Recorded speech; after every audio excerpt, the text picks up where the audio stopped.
আধা ঘন্টা মোবাইলটা না ব্যবহার করলে ক্ষতিটা কি? 1 ঘন্টা মোবাইল না করলে, ব্যবহার না করলে এখন বাংলাদেশ কাইতেই যাবে। তাইলে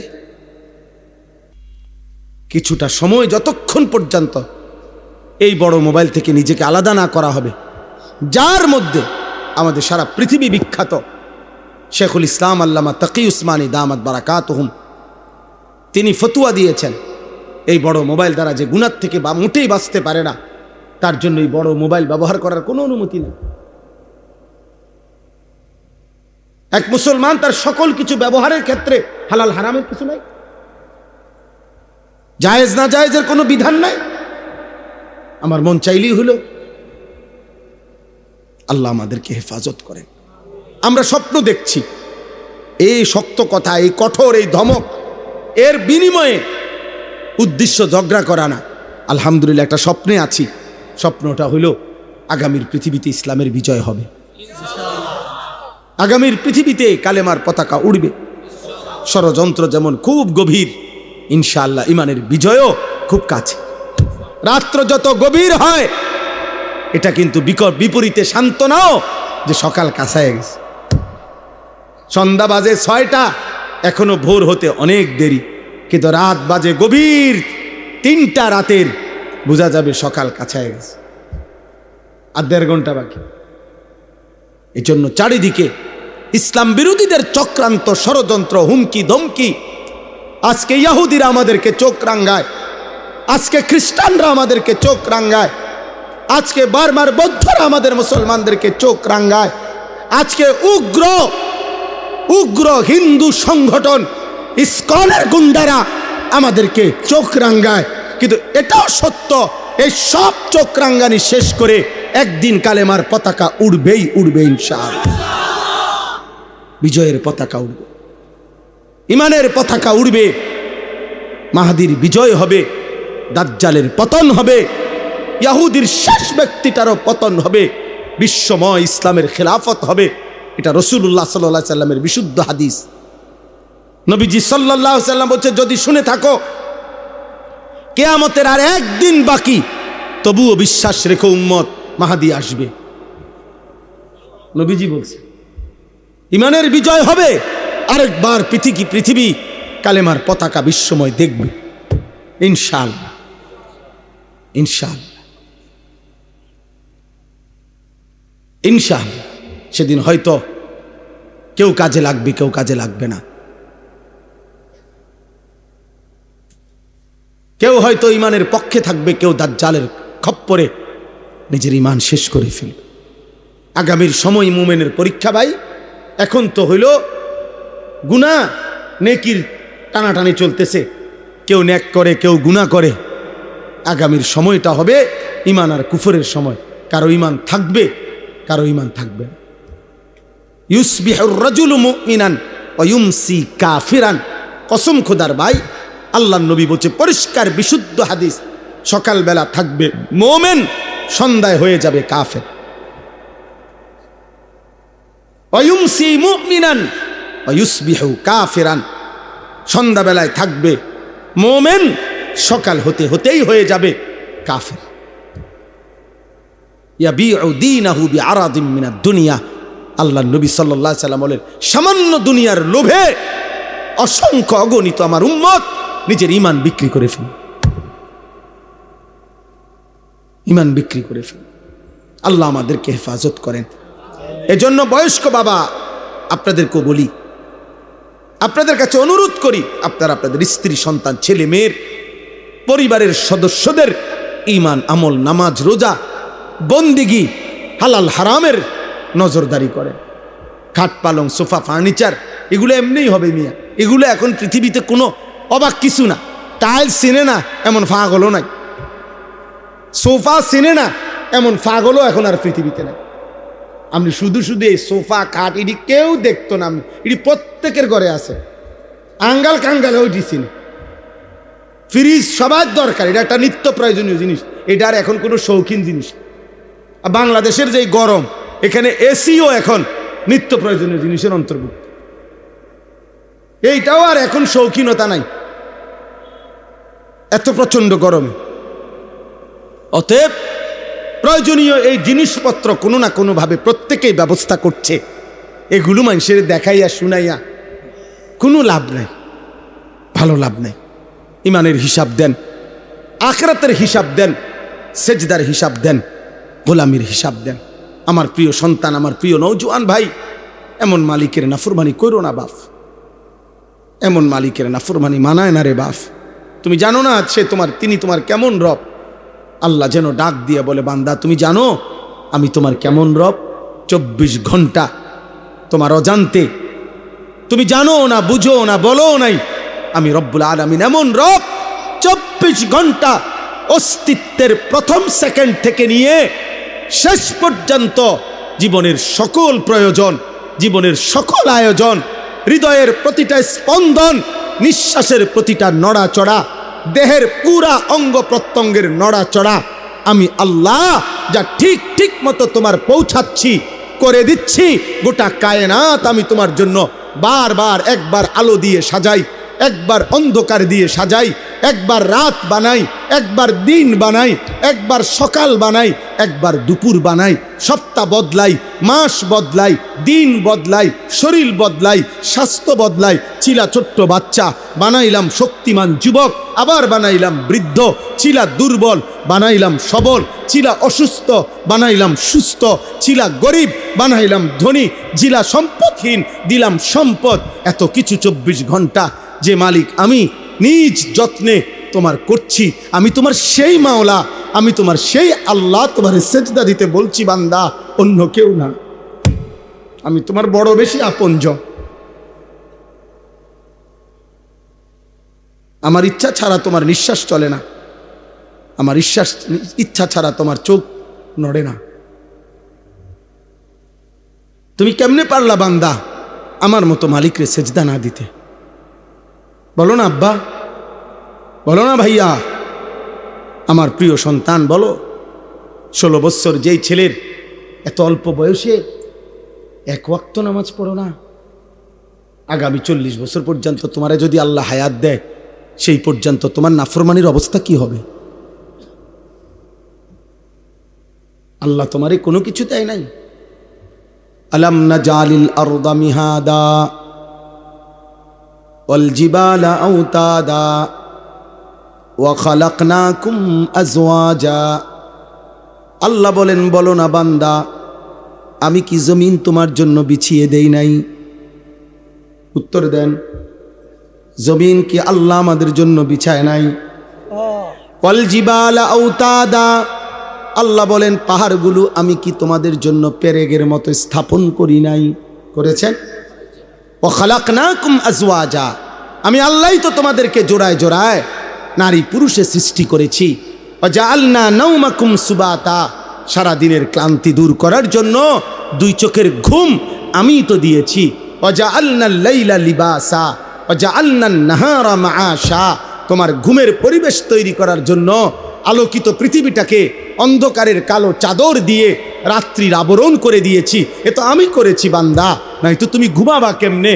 আবার তোমার উপার্জন মেহনতের জন্য, পরিশ্রম কামাই রোজগারির জন্য আবার আলোকিত ফর্সা ধবধবে একটা দিন আলো করে আমি আল্লাহই তো এনে দিয়েছি। আমি যদি আলো না দিতাম তুমি রোজগার কেমনে করতা?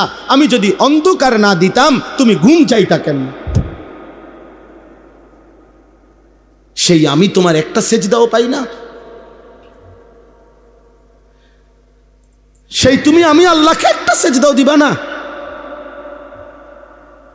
রাতের 12টা 11 বাজে, তাহলে রাত 12টা 11 পর্যন্ত যেই যুবক সজাগ থাকতে পারলা, সেই তুমি কেন সেজদা দিতে পারলা না বাপ?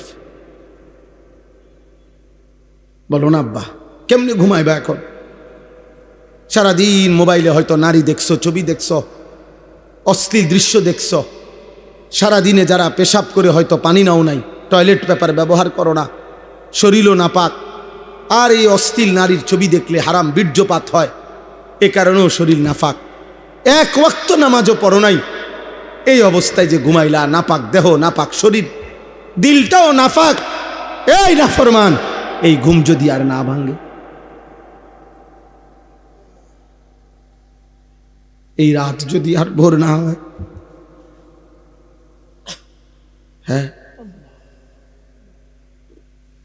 কি হবে বাপ? রাসূলুল্লাহ সাল্লাল্লাহু আলাইহি ওয়াসাল্লাম বলেছেন, লা ইয়াজনি জানি হিনা ইয়াজনি ওয়া হুয়া মুমিন। কোন ব্যভিচারী যখন জিনা করে সে মুমিন থাকে না। আর এই নারীর অস্থির ছবি দেখা, এ তো জিনা। নবীজি বলছে চোখের জিনা। নিজের হাতকে নিজের লজ্জাস্থানে নাপাক ব্যবহার করা, এ তো জিনা। নাকিহুল ইয়াদে মালউন। নবী সাল্লাল্লাহু আলাইহি সাল্লাম বলছেন, আমি স্পষ্ট বললাম তোমাদেরকে। নবীজি বলছে নিজের হাত যে নিজের লজ্জাস্থানে নাপাক ব্যবহার করে, হারাম বীর্যপাত করে, আল্লাহ রাসূল বলছে সে মালউন, অভিশপ্ত। মালউন, অভিশপ্ত। এমন অভিশপ্ত জিন্দেগি নিয়ে যুবক যদি ঘুম না ভাঙে, যদি রাত ভোর না হয়, তো কি হবে তোমার আখেরাত, কি হবে তোমার কবর? কে তোমার এই সান্ত্বনা দিল যে তুমি আরো 30 বছর বাঁচবা? অমিনকুম মান ইউতাওয়াফা মিন ক্বাবলু। আল্লাহ বলেন আমি কিন্তু বান্দা সকলকে বৃদ্ধ বয়স পর্যন্ত পৌঁছাই না। আমার এই মুরব্বী হুজুর তো তিনি বৃদ্ধ হইছে বলে আমরা সবাই বুড়ো হব না? আল্লাহ বলে না বান্দা, আমি অনেককেই তার আগেই মৃত্যু দিয়ে ফেলি। দেয় মৃত্যু, কথা বলে না? 3 শেষ, আবার আর অল্প একটু। 3 দিনের বাচ্চা কবরে যায়? 3 বছরের বাচ্চা কবরে আছে? 3 মাসের বাচ্চা কবরে আছে? তাইলে আমার প্রিয় বন্ধু মাওলানা মোতালেব হোসাইন সালেহী, বাংলাদেশের একজন অন্যতম বক্তা, আলেমে দ্বীন, ওর একটা মেয়ে বাচ্চা হয়েছে আজকে 1 মাস। 1 মাসের বাচ্চা। গত 1 মাস আগে এই মেয়ে বাচ্চাটা অসুস্থ ছিল কয়েকদিন। গত 3 দিন আগে রাত্রেবেলা আমারে বলতেছে ঢাকা নিছে, ঢাকা শ্যামলীতে বড় হসপিটালে ভর্তি করাইছে। আমি বললাম এখন কি অবস্থা বাচ্চার? বলল যে এখন আলহামদুলিল্লাহ অনেকটা ভালো আছে। হাসপাতালটা অনেক ভালো, বর্ণনা দিতেছে আমারে, খুব সুন্দর হাসপাতাল, চিকিৎসা খুব ভালো, ইত্যাদি ইত্যাদি। এই রাত্রে এটা বলল। পরের দিন রাত 12:30 বাজে আবার কল আসছে হের, এই মোতালেব মৌলানার। আবার যখন আমি মোবাইল রিসিভ করছি পরের দিন রাত 12:30টায়, ও দেহি কাঁদতেছে। কিরে দোস্ত কি হইলো? কয় আমার বাচ্চাটা মারা গেছে, আমার 1 মাসের বাচ্চাটা মারা গেছে। 2টা ছেলের পরে একটা মেয়ে হইছে, বড় বেশি আদরের মেয়ে হইছিল, বাচ্চাটা মারা গেছে। আমি অবাক হয়ে গেছি। অনেকক্ষণ সান্ত্বনা দিয়ে যখন বললাম, হৃদয় বিদারক কথা যেটা, যে আমি যখন তাকে বললাম যে এখন তুই কই, বাচ্চাটা কোথায়, এখন কই তোরা? ও তখন বলতেছে যে আমি ঢাকা থেকে রওনা দিছি, আমার মৃত বাচ্চা আমার কোলে, আমি বাচ্চাটারে কোলে নিয়ে আসি, আমার বাচ্চা আমার দিকে তাকায় আছে। আচ্ছা ভাবেন তো, 1 মাসের এই বাচ্চা কোলের যেই বাবা সেই ঢাকা থেকে লাকসাম পর্যন্ত আসছে, এমন মৃত বাচ্চা 1 মাসের কোলে নিয়ে এই বাবার কলি যায়, তখন কেমন অবস্থা হয়েছে? ওই গর্ভধারিণী মায়ের হৃদয়ের অবস্থা তখন কি হয়েছে?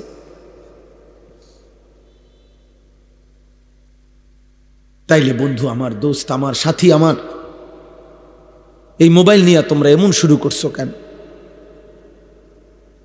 তোমরা কি করছো বাপ? এইভাবে নিজেকে ভুলে গেলা কেমনে? আর এই পৃথিবীর কোনো উপকার না করলা, নিজেরে এভাবে তিলে তিলে নষ্ট করে দিচ্ছ কেন? তোমার চরিত্রের অবস্থা কি তুমি জানো? তোমার দেহের অবস্থা কি? তোমার চেহারার হালাত কি? চুল রাখছো মুশরিকের মতো, শরীর নাপাক করে রাখো। আহা, আল্লাহ তোমাদের উপরে দয়া করেন, আল্লাহ তোমাদের উপরে রহম করেন। এটা কেমন জীবন আব্বা? 1 ওয়াক্ত নামাজ পড়তে মন চায় না, কেমন জীবন? কোনো দিন মালিকের নাম আসে। আজকে আমি মসজিদে জুমার নামাজে আমার জুমার বয়ানের তাফসিরে বলছি, শয়তানকে শয়তান কেন বলা হয়?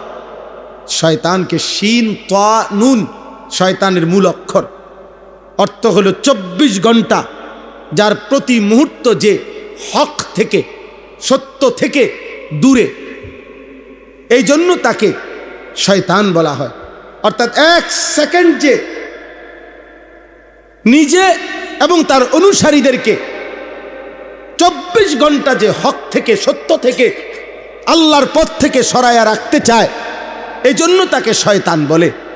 তাহলে দোস্ত, শয়তানের সিফাত যে সে নিজে এবং তার অনুসারীদেরকে আল্লাহর পথ থেকে 24 ঘন্টা সরায়া রাখতে চায়।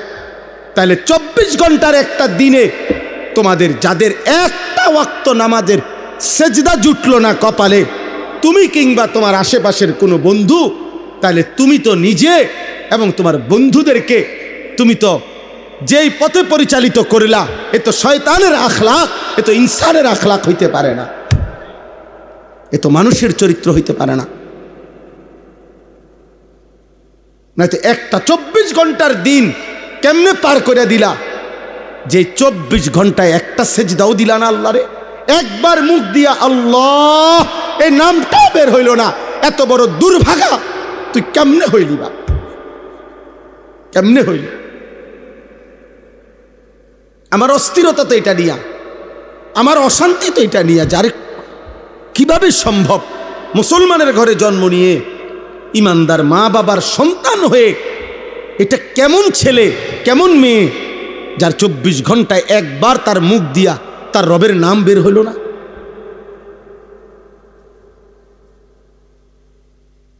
এ কেমন জীবন আব্বা, এ কেমন জিন্দেগি? আল্লাহ আমাদেরকে হেফাজত করেন। বুঝতে শিখেন ভাই, প্রিয় নওজওয়ান, বুঝতে শেখো বাপ। আল্লাহ আমাদেরকে দয়া করেন।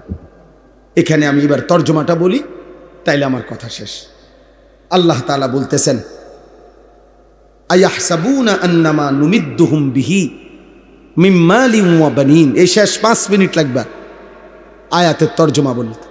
তর্জমা বললেই বুঝবেন, একদম সহজ কথা।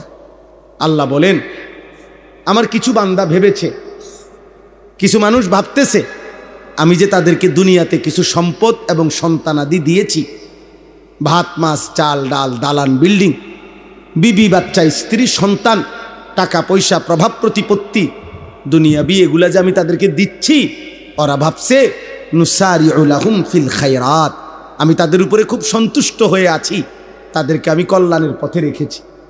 টাকা পাইয়া, বাড়ি পাইয়া, ভাত তরকারি জিফুত পাইয়া ও মনে করতেছে আমার যেহেতু কোনো অভাব নাই, বিপদ নাই, রোগ নাই, ব্যাধি নাই, পেরেশানি নাই, অস্থিরতা নাই, আল্লাহ মনে আমার উপরে খুব খুশি, সন্তুষ্ট, নইলে আমি এত ভাত খাই কা,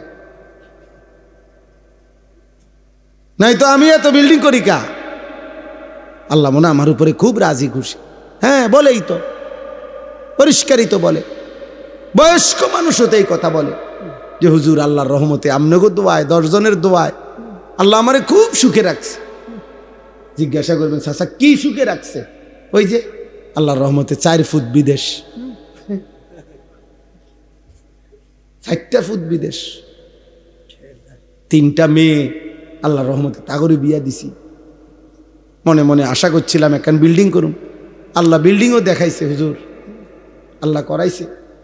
একটা বিল্ডিং করছি হুজুর, 4টা রুম, হ্যাঁ 2টা বাথরুম, বাথরুম দিয়ে হুজুর আল্লাহর রহমতে আমনগো দোয়ায় টাইলস।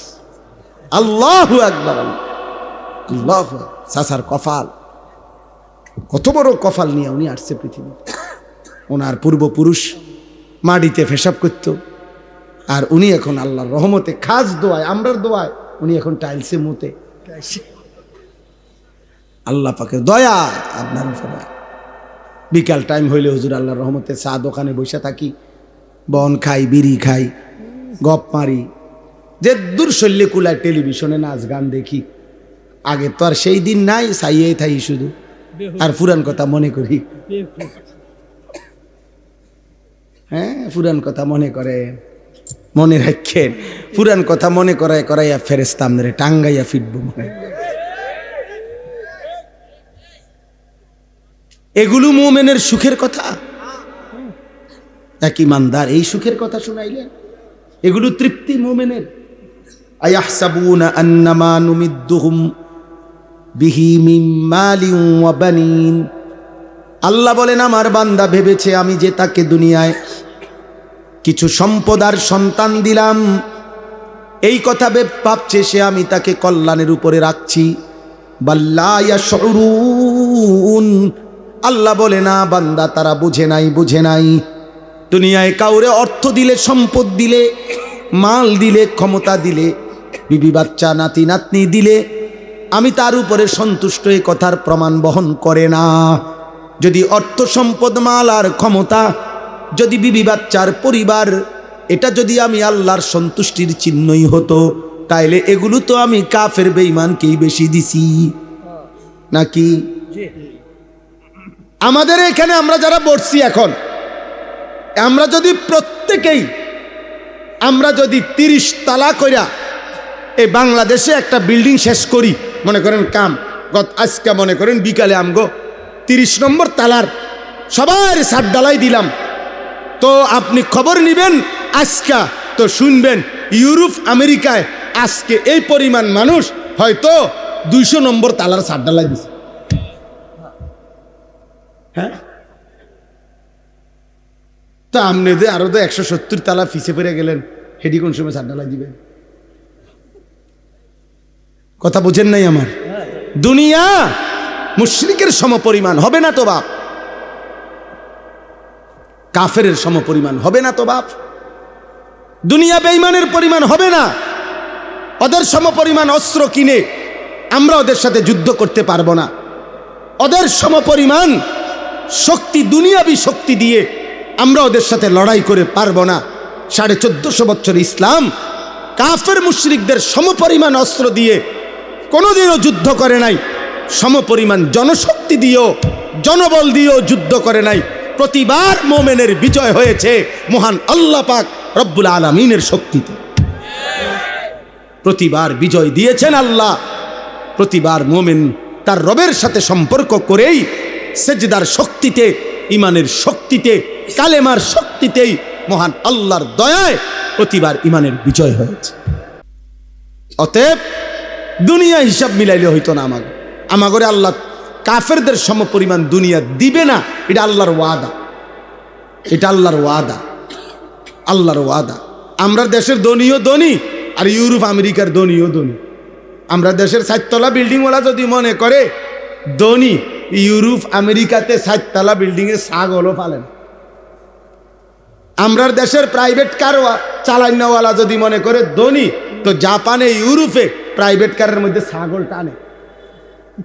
আমারে বলছি, এটা সত্যই কথা।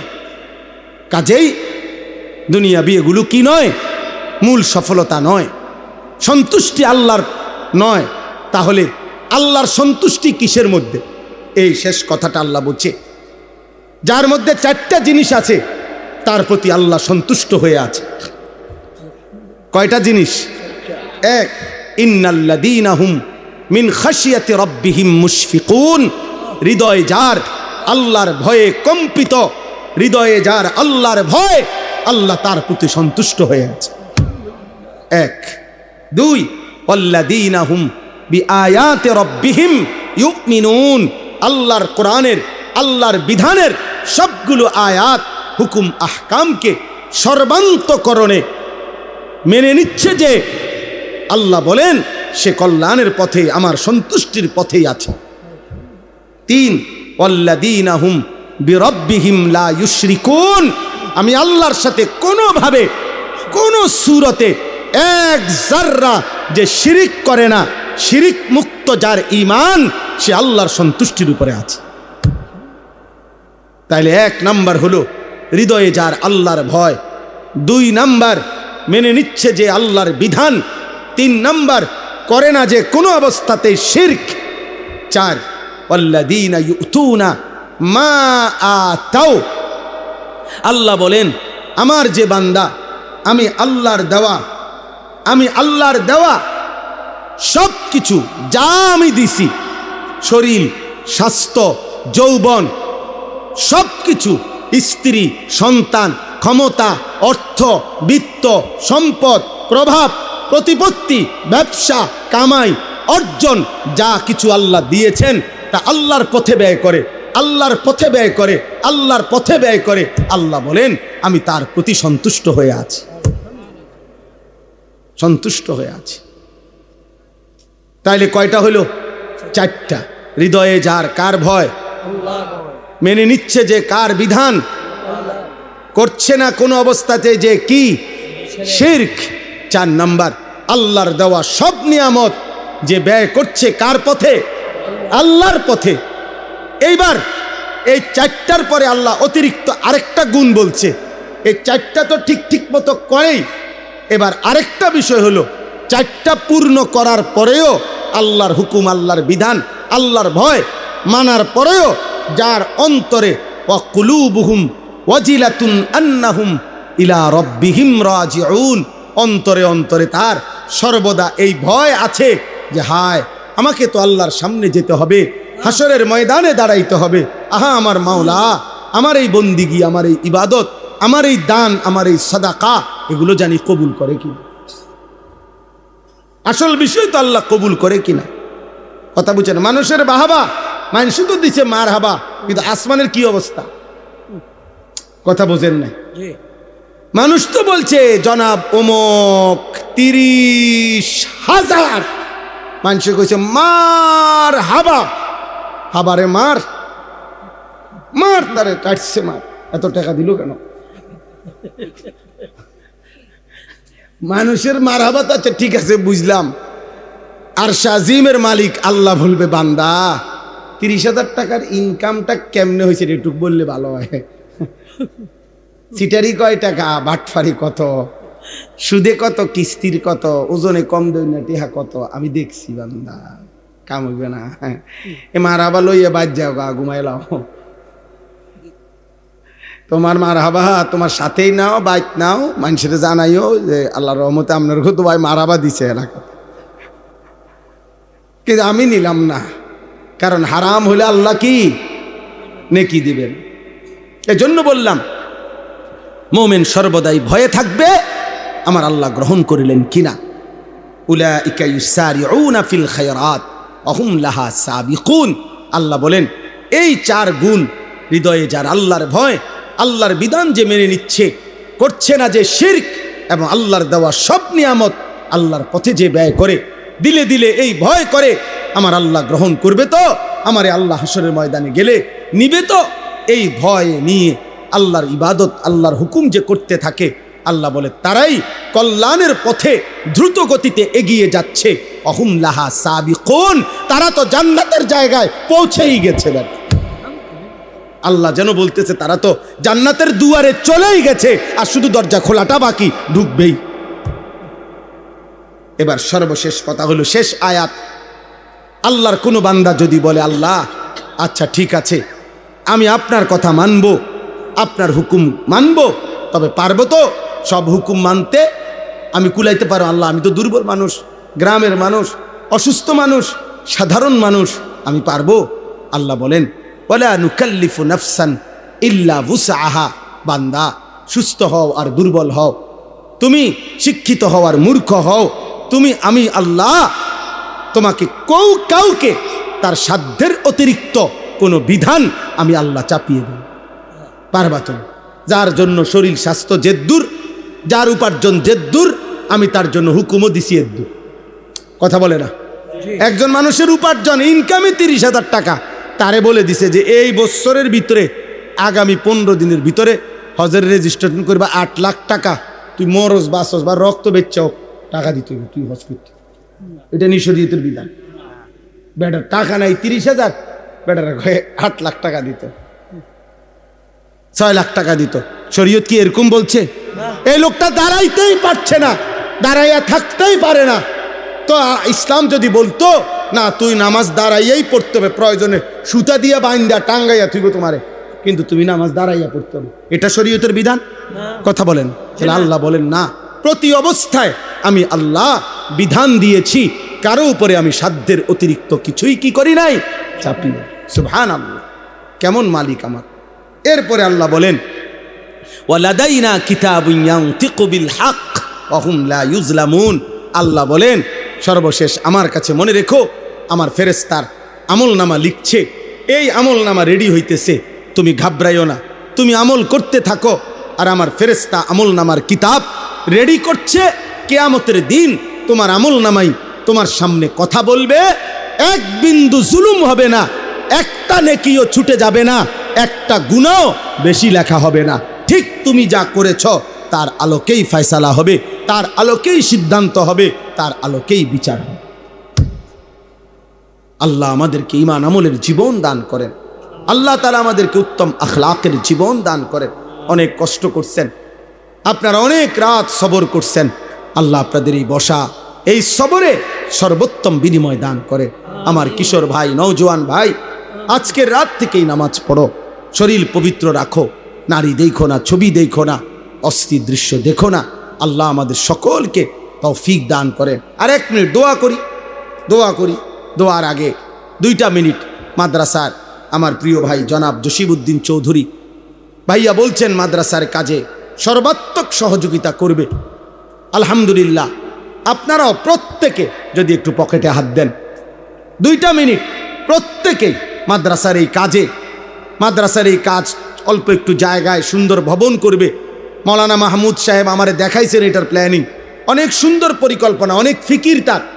আল্লাহ যেন এই ফিকিরের সাথে আমাদেরকে অংশগ্রহণ করার তৌফিক দান করে, এই আশায় প্রত্যেকেই যার যার সামর্থ্য অনুপাতে মাদ্রাসার জন্য আজকে থাকলে কিছু সহযোগিতা করেন, আবার এখন না থাকলে পরে আপনারা দিয়েন, এখন যাদের আছে দেন, ইনশাআল্লাহ বরকত হবে। আমি সবার জন্য দোয়া করছি। যাওয়ার সময় আরেকটা ছোট্ট অনুরোধ হলো, আমার গাড়িতে একটা বহুতই মূল্যবান দামি আপনাদের আমাদের প্রত্যেকের জীবনের উপযোগী একটা কিতাব আছে, তালিমুস সুন্নাহ। কিতাবটা আমাদের নবীজি সাল্লাল্লাহু আলাইহি সাল্লামের পুরা জিন্দেগীর ছোট বড় বিন্দু বিন্দু সমস্ত সুন্নাত এই কিতাবের মধ্যে প্রায় 600 পৃষ্ঠা ব্যাপী নবীজির জীবনের যত সুন্নাত একজন মোমেনের প্রয়োজনীয় ছোট বড় দলিল সহ প্রমাণ সহ এখানে লেখা আছে। আমরা এটা বিক্রি করি 400 টাকা মূল্যে। বাংলাদেশের একজন শ্রেষ্ঠ বুজুর্গ, অন্যতম অধ্যক্ষ মিজানুর রহমান চৌধুরী, ঢাকা গাজীপুরের হজরত, উনি এই কিতাবটা উলামায়ে কেরামের তত্ত্বাবধানে লিখছেন। অনেক প্রয়োজনীয়, উপকারী, প্রত্যেকের ঘরে ঘরে মা, চাচি, বোন, নারী, পুরুষ, জওয়ান, বৃদ্ধ, বাচ্চা সকলের পড়ার উপযোগী একটি উপকারী কিতাব। যাওয়ার সময় আমাদের সাদা গাড়িতে কিতাবটা আছে। যাদেরই সুযোগ হয় 400 টাকা মূল্যে কিতাবটি কিনলে আপনার অনেক ফায়দা হবে। নবীজির একটা একটা সুন্নাত শিখতে পারবেন। আল্লাহ আমাদেরকে তৌফিক দান করেন। আর কিশোর নওজোয়ান ভাই, আগামী 6, 7, 8 মানে এই বৃহস্পতি, শুক্র, শনিবার আগামী সপ্তাহ যেটা আসতেছে, ওই দিন 3 দিন ব্যাপী আমার যেই মাদ্রাসায় আশরাফুল উলুম ময়নামতি, সেখানে স্কুল, কলেজ, ইউনিভার্সিটির কিশোর যুবক ছেলেদের জন্য 15 থেকে 30 বছর বয়সী যেই সমস্ত ছেলে, তাদের জন্য 3 দিন ব্যাপী প্রশিক্ষণ কোর্সের আয়োজন করা হয়েছে। গত 3 মাস আগেও একবার হয়েছিল, এখন আবার হবে। অজু, নামাজ, সূরা, কেরাত, দোয়া, কালাম, ঈমান, আমল, আকীদা, চরিত্র গঠনমূলক বিষয়াদি একদম হাতে কলমে প্র্যাকটিক্যাল শেখানো হবে। এজন্য যাদের সুযোগ হয়, আমাদের এটা বিজ্ঞাপন আকারে দেওয়া আছে, আমাদের বিভিন্ন মোবাইলে পাওয়া যাবে, মাওলানা মাহমুদ ভাইয়ের কাছে এটার তথ্য পাওয়া যাবে। যাদেরই সুযোগ হয় আমাদের এই কোর্সে, স্কুলের ছেলে, কলেজের ছেলে এখন পড়ে বা পড়ে না, তাদেরকে অংশগ্রহণ করার আবেদন করলাম। আল্লাহ আমাদেরকে তৌফিক দান করেন। আলহামদুলিল্লাহ রাব্বিল আলামিন। মাওলায়ে করিম আপনি মাফ করে দেন, রব্বে করিম আপনি মাফ করে দেন, মেহেরবান মাওলা মাফ করে দেন। আজকের এই সবটা আয়োজনে আপনি বরকত দান করেন। আল্লাহ যে যেভাবে অংশগ্রহণ করেছে আপনি উত্তম বিনিময় দান করেন। সমস্ত কবরবাসীদেরকে মাফ করে দেন। কিয়ামত পর্যন্ত কবরের আযাব মাফ করে দেন। কবরগুলোকে জান্নাতের টুকরা বানিয়ে দেন। আমরা জীবিত যারা আছি আমাদেরকে ঈমান আমলের উপরে তৌফিক দান করেন। আল্লাহ এই রাত গভীরে অনেক কষ্ট করে দূর দূরান্তের বাবা, ভাই, নওজোয়ান এতটা গভীর রাতে অপেক্ষা করেছিল, শুনেছিল, বসেছিল। এখন আবার ঘরে ফিরছে। আল্লাহ প্রত্যেককে সহি সালামতে নিরাপদে যার যার গন্তব্যে ফেরার তৌফিক দান করেন। আল্লাহ প্রতিটা যুবককে সেজদাওয়ালা নামাজি বানিয়ে দেন। বাবা চাচাদেরকে আরও বেশি নেক আমলের তৌফিক দান করেন। মা বোনদেরকে পর্দা পুশিদা দান করেন। আল্লাহ আমাদের সকলকে কবুল আর মনসুর করেন। আল্লাহ জসিম ভাই সহ আরও যে কয়েকজন মেহমান এখানে এসেছেন এবং হযরত উলামায়ে কেরাম যারা এসেছেন, আল্লাহ প্রত্যেককে উত্তম বিনিময় দান করেন। আল্লাহ আমাদের সকলকে মাফ করে দেন, ঈমান আমলের সাথে